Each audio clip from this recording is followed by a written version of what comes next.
एक छोटा सा गांव, एक वीरान हवेली और एक ऐसा रहस्य जो 20 वर्षों तक दबा रहा।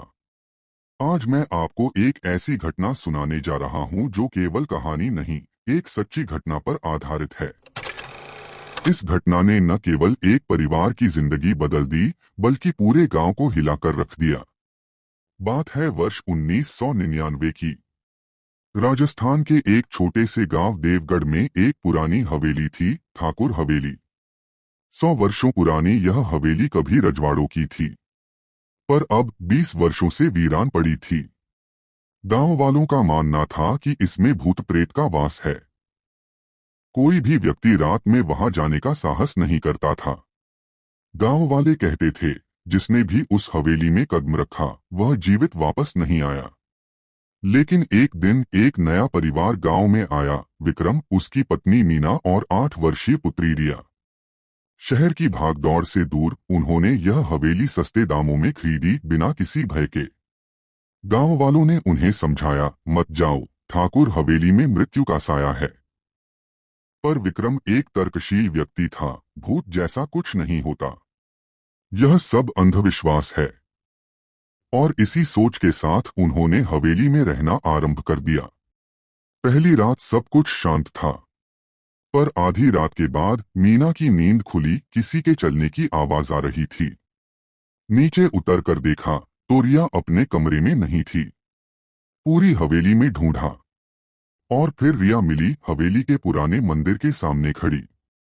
उसकी आंखें खुली थीं, पर वह कुछ बोल नहीं रही थी। रिया, तुम यहाँ क्या कर रही हो? रिया ने बस इतना कहा, वो मुझे बुला रहे थे।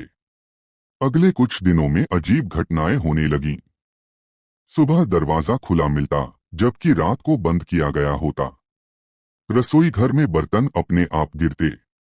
रिया रात को नींद में बातें करती, किसी दादी से। मीना ने विक्रम को बताया, पर वह बोला, तुम्हारा भ्रम है, चिंता मत करो। पर एक दिन जब रिया की गर्दन पर नाखून के निशान मिले, तब मीना ने निश्चय किया, कुछ तो गड़बड़ है। गांव के एक बुजुर्ग पंडित रामदास जी को बुलाया गया। हवेली देखकर उनका चेहरा पीला पड़ गया।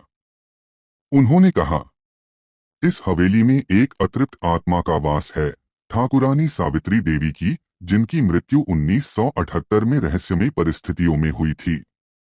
उन्होंने अपनी छोटी पोती के साथ आत्महत्या की थी, जब उनका बेटा उन्हें शहर ले गया था। तब से यह आत्मा अपनी पोती की तलाश में भटक रही है।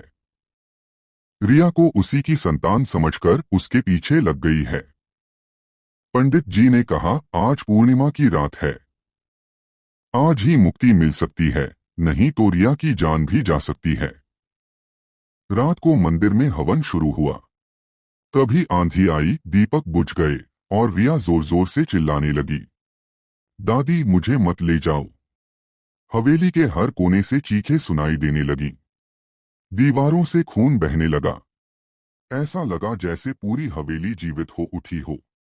पंडित जी ने मंत्रों से आत्मा को समझाया, तुम्हारी पोती अब आगे बढ़ चुकी है, तुम्हें भी अब मुक्ति मिलनी चाहिए। और फिर एक तेज रोशनी हुई, हवेली में शांति छा गई। रिया बेहोश थी, पर जिंदा थी। अगले दिन हवेली का माहौल बिल्कुल शांत था, जैसे कुछ हुआ ही नहीं। रिया पूरी तरह ठीक थी। मीना ने फिर कभी उस हवेली में कोई अजीब अनुभव नहीं किया। विक्रम ने भी माना, कुछ बातें विज्ञान से परे होती हैं।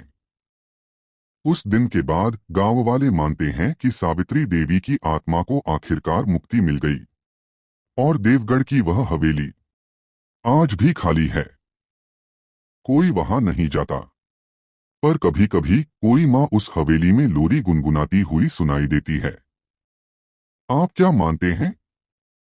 क्या आत्माएं सच में होती हैं, या यह सब केवल मन का वहम है? और यदि आपके साथ भी कभी कोई डरावनी घटना घटी हो तो मुझे लिख भेजिए, अगली कहानी आपकी हो सकती है।